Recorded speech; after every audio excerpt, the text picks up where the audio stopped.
पूरे प्रदेश में मिला, लेकिन इन 5 कॉरिडोर में विशेष रूप से हमें देखने को मिला था। प्रयागराज से मां विंध्यवासिनी धाम और काशी के लिए, प्रयागराज से अयोध्या और गोरखपुर का 2, प्रयागराज से श्रृंगवेरपुर, लखनऊ और आपके नैमिषारण्य का एक 3रा कॉरिडोर, प्रयागराज से लालापुर, राजापुर और चित्रकूट का एक 4था, और प्रयागराज से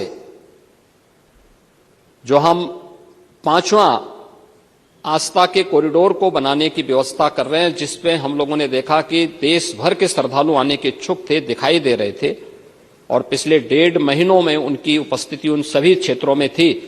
तो अब प्रयागराज से होते हुए वृंदावन, मथुरा वृंदावन और सुखतीर्थ में ये उपस्थिति वहां देखने को मिली।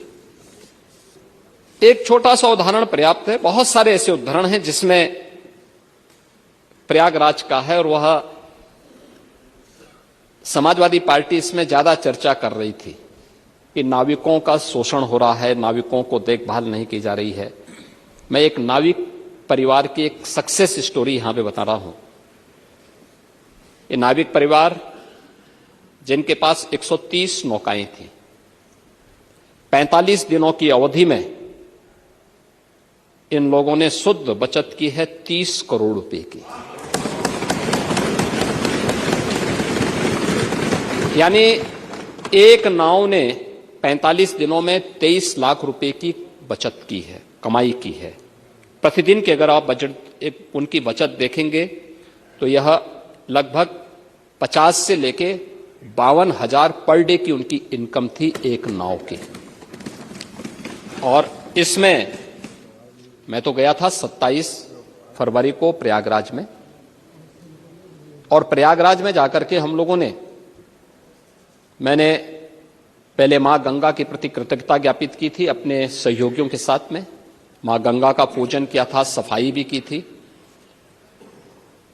इसके उपरांत हम लोगों ने इस पूरे महाकुंभ के आयोजन को स्वच्छ बनाए रखने में जिन्होंने योगदान दिया था, उन स्वच्छता कर्मियों के साथ भी, और जिन्होंने स्वास्थ्य की सेवा, कोई संक्रमण और कोई बीमारी नहीं फैलने दी, ऐसे स्वास्थ्य कर्मियों के साथ में, जो हेल्थ वॉरियर्स थे, उनके साथ में हम लोगों ने पहला आयोजन किया था, उनका सम्मान का कार्यक्रम किया था।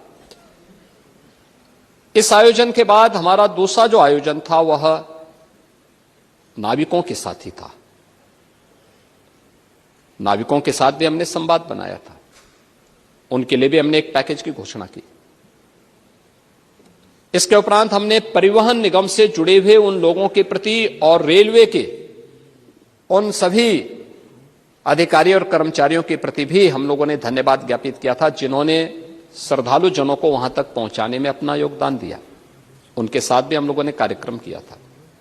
और इसके उपरांत हम लोगों ने चौथे कार्यक्रम में सुरक्षा और प्रशासन से जुड़े हुए लोगों के साथ भी हम लोगों ने एक कार्यक्रम आयोजित किया था, और उनके साथ भी बैठ करके हम लोगों ने सहभोज के साथ हम लोग बैठे थे। मैं, मेरे साथ दोनों डिप्टी सीएम भी थे, अन्य मंत्रीगण भी थे, अन्य वरिष्ठ अधिकारीगण भी थे। ये सभी आयोजन वहां पे हुए, लेकिन महाकुंभ का आयोजन उत्तर प्रदेश की इस सामर्थ्य को देश के सामने और देश की सामर्थ्य को दुनिया के सामने रखने में सफल हुआ।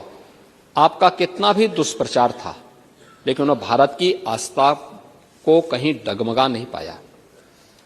आप लगातार दुष्प्रचार करते रहे, और आप लोगों का यह सबसे बड़ा हथियार था। आप लोगों ने इसके लिए बहुत तरीके से इसको लोगों के सामने बहुत नकारात्मक तरीके से प्रस्तुत करने का प्रयास किया, लेकिन आपकी नकारात्मक बातों पे न प्रदेश की जनता को न देश की जनता को ही विश्वास था। और मुझे लगता है कि यह आपके लिए उल्टी गिनती है कि जनता आपकी बात को अब सुनना ही बंद कर दी है। आप देखें ना कि कोई उत्तर प्रदेश का कोई गांव ऐसा नहीं था जिससे बस वहां नहीं पहुंची हो। आस्था नहीं तो ये जो हम कर रहे हैं ना, संभल में भी कर रहे हैं, ये आस्था का ही सवाल है। ये आस्था का ही सवाल है। ये जो कॉरिडोर बन रहे हैं, आस्था का ही सवाल है। और उसी आस्था के सवाल के साथ जोड़ने के लिए ही सरकार ने इस आयोजन के साथ जोड़ करके, और ये जो 7,500 करोड़ रुपए खर्च किए थे, केवल कुंभ के आयोजन के लिए नहीं किए थे। हमारे लिए यह आयोजन प्रयागराज जैसी पौराणिक सिटी के सस्टेनेबल डेवलपमेंट के प्लान का, एक व्यवस्थित विकास की एक रूपरेखा तैयार करने की भी थी। और महाकुंभ के बहाने प्रयागराज के अंदर उस प्रकार के इंफ्रास्ट्रक्चर को देने में हम सफल हुए। 200 से अधिक सड़कों का चौड़ीकरण हुआ, 14 फ्लाईओवर बने, 9 अंडरपास बनाए गए, 12 कॉरिडोर बने, अक्षयवट कॉरिडोर,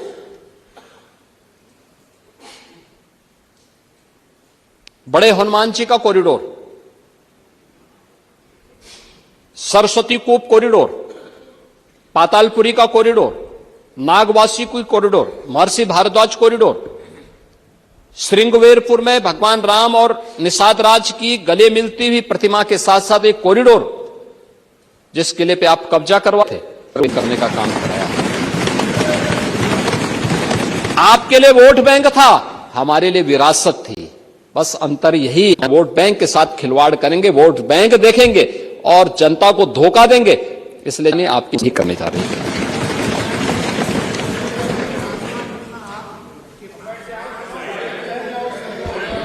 हम मना नहीं कर रहे हैं। मैं तो आपको धन्यवाद दे रहा हूं कि आप कुंभ में गए, 13 में आपको जाने नहीं दिया, हमने इस बार मना नहीं किया, क्योंकि जो मेरी आस्था थी वही आपकी भी आस्था है। लेकिन चच्चू बहक गए, फिर खा गए गच्चा,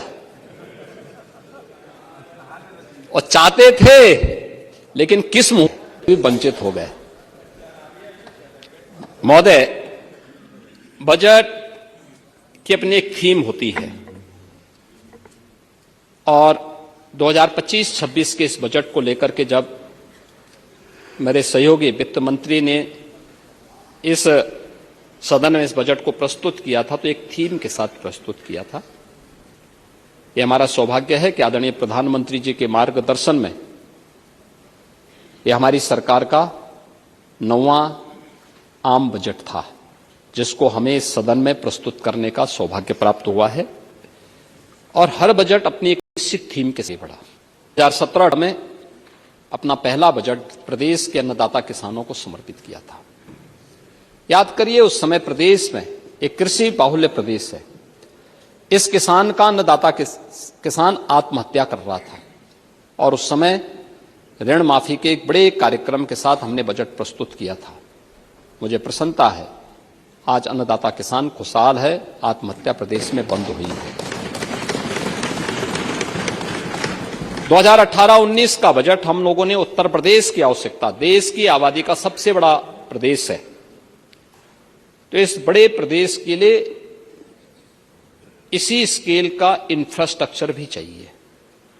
तो हम लोगों ने 2018-19 का अपना जो मूल जनरल बजट प्रस्तुत किया था, वह इंफ्रास्ट्रक्चर और औद्योगिक विकास के लिए समर्पित किया था।